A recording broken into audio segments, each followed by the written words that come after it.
کہ حضرت علی کے دور خلافت میں حضرت علی رضی اللہ عنہ اور حضرت امیر معاویہ میں اختلاف ہو گیا تھا اور کافی دن اختلاف چلا، اور اسی اختلاف کے دور میں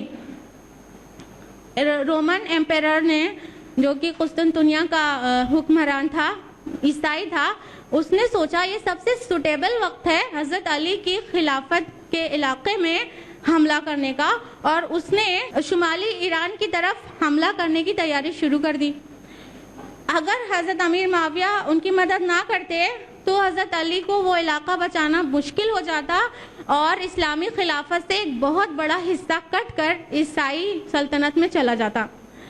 لیکن جب حضرت امیر معاویہ کو یہ بات پتہ چلی، جبکہ وہ جو رومن ایمپیرر تھا وہ اتنا کانفیڈنٹ تھا، وہ سمجھ رہا تھا کہ حضرت امیر معاویہ حضرت علی کو زیر ہوتا ہوا دیکھ کر خوش ہوں گے اور ہرگز ان کی مدد نہیں کریں گے۔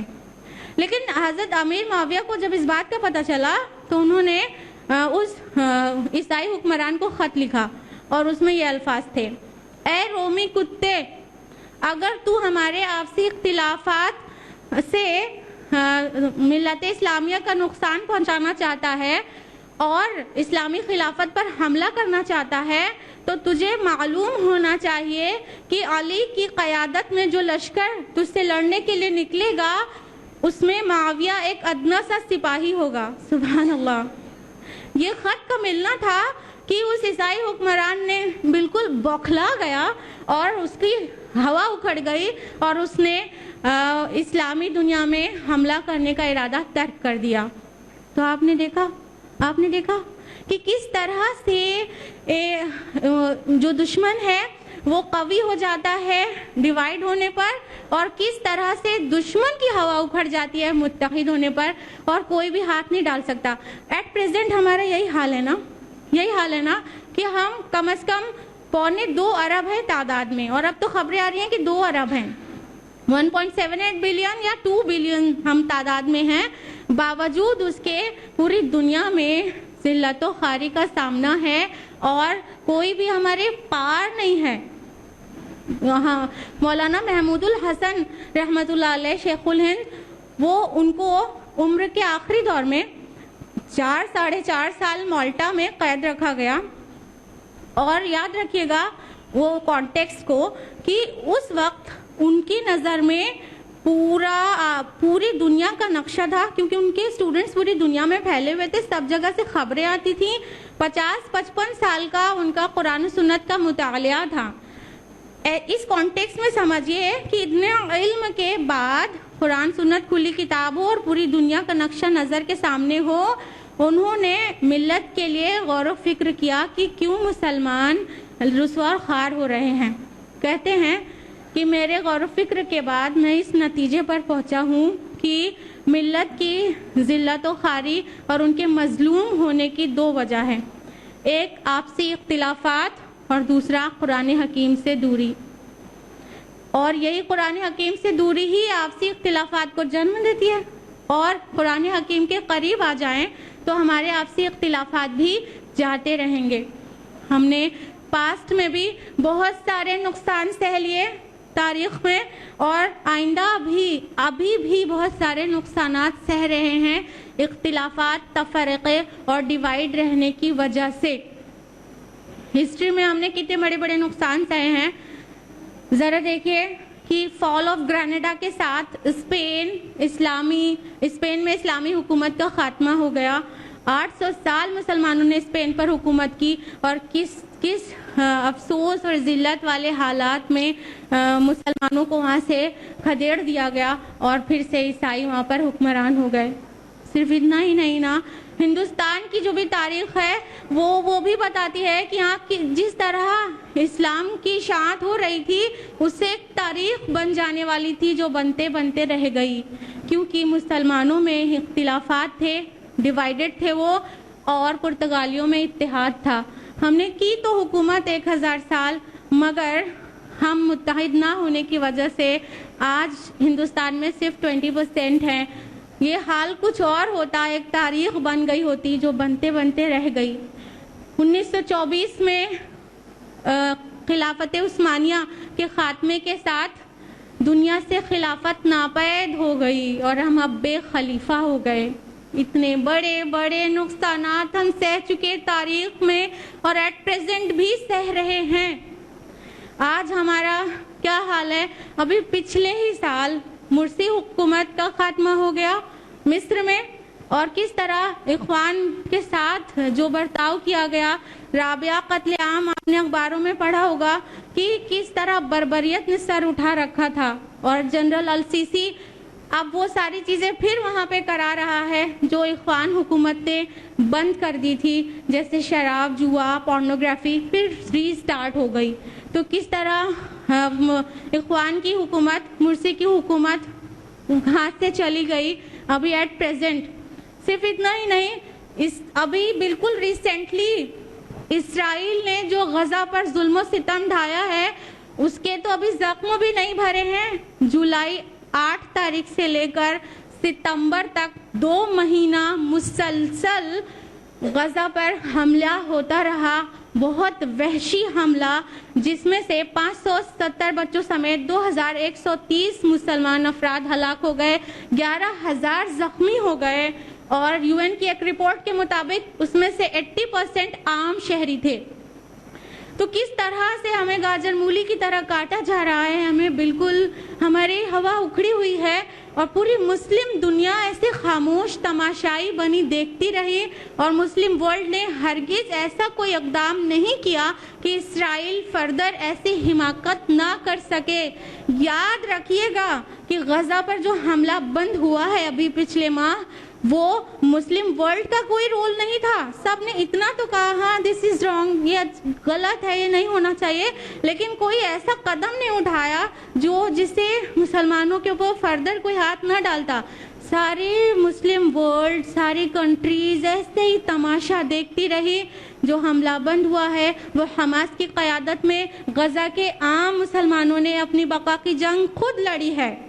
تو ہم غیر متحد ہونے سے کس طرح نقصان ہوتا چلا جا رہا ہے.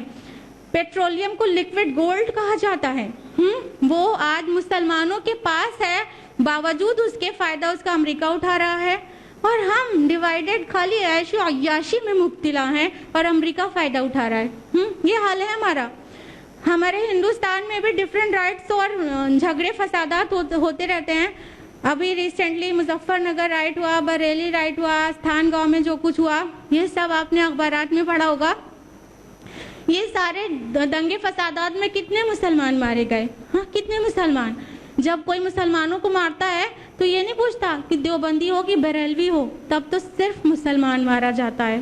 ہم اب اپنی خالی عقائد اور اپنی مسلک اور اپنی ذات برادری میں الجھے پڑے ہیں، اور ہمارے بھائی بہن کتنی بری طرح سے اس بات سے بالکل پریشان حال ہیں، اور ہم ان کے لیے کچھ نہیں کر رہے ہیں، بلکہ ہم خود ہی اپنے ایشوز میں مبتلا ہیں. ہم ملکی سطح پر غیر متحد ہونے کی وجہ سے ایک ایسی فاسق حکومت برسر اقتدار آ گئی جو ہمارے شعائر کو مٹا رہی ہے. تو اس طرح ایٹ پریزنٹ بھی ہم کتنے نقصان سہتے چلے جا رہے ہیں غیر متحد ہونے کے. اگر ہم اپنی گفتگو کو ختم کر دیں اور اس کا سولوشن نہ بتائیں تو ظاہر بات ہے یہ معقول بات نہیں ہوگی. بہت بریف میں سولوشن بتاتے ہوئے ہم اپنی گفتگو کا اختتام کریں گے. سب سے پہلا سولوشن ہے اتحاد کو قائم رکھنے کا، وہ ہے حبل اللہ، اللہ کی رسی. وَاعْتَصِمُوا بِحَبْلِ اللَّهِ جَمِيعًا وَلَا تَفَرَّقُوا. اللہ کی رسی کو مضبوطی سے تھام لو، اس کے ساتھ چمٹ جاؤ اور فرقے نہ بناؤ. یہ سب سے بیسٹ سولوشن ہے جو کہ موجود ہے سورہ آل عمران سورہ نمبر 3 آیت نمبر 103 میں. تو اگر ہم قرآن سے اویئر ہو جائیں، اسے پڑھیں، سمجھیں، عمل کریں، بلکہ اس کے مطابق اپنی زندگی کو ڈھال دیں، تو انشاءاللہ اتحاد قائم ہو جائے گا. دوسرا، ہم اپنی عبادات سے سبق لیں. ہماری جو خاص 4 عبادات ہیں جو 5 پلرز آف اسلام میں شامل ہیں، شہادت کے بعد صلاۃ، زکوٰۃ، صوم، حج، یہ چاروں عبادات اجتماعی ہیں. غور کریے، صلاح جماعت کے ساتھ پڑھتے ہیں، شولڈر ٹو شولڈر کھڑے ہونا ہوتا ہے، اس میں کالا ہوتا ہے، نہ گورا، نہ امیر ہوتا ہے، نہ غریب. کس طرح سے اتحاد 5 بار ہر مسجد شو کرتی ہے، اسے غور کریں. اور جو زکوٰۃ کا نظام ہے اسلام میں وہ اجتماعی ہے. جو صوم ہے روزہ وہ ایک ساتھ سال میں ایک مہینے میں ایک ساتھ سب لوگ رکھتے ہیں, ساتھ میں ٹریننگ کرتے ہیں. اور جو حج ہے وہ تو عظیم الشان مثال ہے جو دنیا میں کہیں بھی دیکھی جا سکتی ہو. سب سے بہترین مثال ہے وہ اجتماعیت کی اور اتحاد کی حج. دنیا کے ہر خطے سے امیر غریب سب طرح کے لوگ, بادشاہ فقیر, سب لبیک اللہم لبیک کہتے ہوئے ایک دائرے کے گرد چکر لگاتے ہیں. سبحان اللہ, کیا سین رہتا ہے وہ, جہاں ملینز آف پیپل ہو اور اس قدر اتحاد ہو کہ دو بنا سلے ہوئے کپڑوں میں, جس میں پہچانا بھی نہیں جا سکتا ہو کون سا بادشاہ ہے کون سا فقیر, اس طرح سے اللہ کے آگے حاضر ہو کر کہتے ہیں لبیک ہے اللہ میں حاضر ہوں. تو اتحاد کی عظیم الشان مثالیں ہیں. یہ ساری عبادتیں ہم کرتے ہیں لیکن اس کی روح سے ناواقف ہیں. ان کی روح سے واقف ہوں اور ان کی اس سے جو تربیت ملتی ہے اس کو حاصل کریں, پھر انشاءاللہ اتحاد قائم ہو جائے گا انشاءاللہ. اور موت کو یاد کرتے رہیں, کیونکہ موت جو ہے اللہ کے رسول نے فرمایا کہ وہ مزوں کو زائل کر دینے والی ہے. تو موت کو یاد کرتے رہیں. تو جو اپنے بھائی یا بہن دوسرے کو نیچا دکھانے اور اس کو کسی گڑھے میں اتارنے کی تیاری جو کرتے رہتے ہیں نا, اب موت کو یاد کریں گے نا تو اس قبر کے گڑھے میں اترنے کے لیے خود تیاری کریں گے اور نیگیٹو تیاری ہماری بند ہو جائے گی, تو جو ڈیوائیڈ ہونے کے لیے ہوتی ہے. تو موت کی یاد بھی ایک سولوشن ہے.